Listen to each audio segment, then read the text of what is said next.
12. Birth of the King. The birth of a king has lost most of its meaning in our day because the few kings remaining are mainly figureheads. In earlier days, it was, however, a momentous event. Whenever a son was born to a king, the entire kingdom celebrated with a joy our holidays today do not have.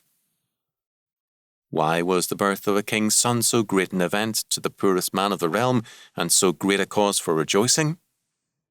It meant very simply that a protector and defender was born, someone who, in the days ahead, would provide the leadership, unifying force and strength to repel all enemies, suppress criminals within the realm, and enforce justice.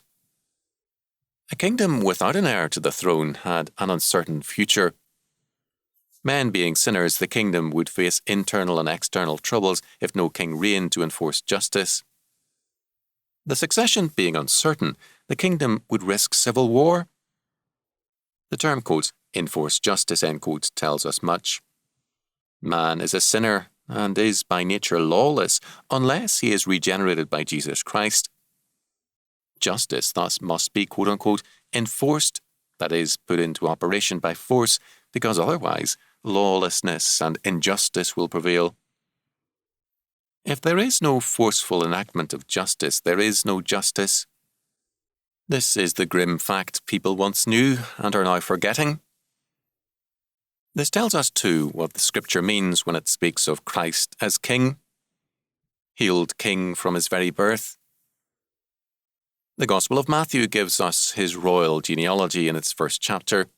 Revelation 17:14 tells us that he is the universal King, quote, for he is Lord of lords and King of kings, end quote. When we celebrate the birth of Jesus Christ, we thus celebrate the birth of one who is ordained to right every wrong, overthrow every enemy, and enforce justice.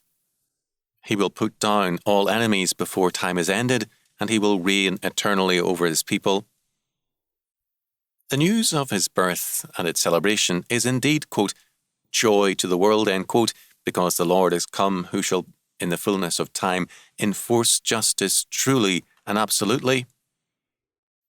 His promise is peace, not the peace of death and the graveyard, but the peace of justice and prosperity.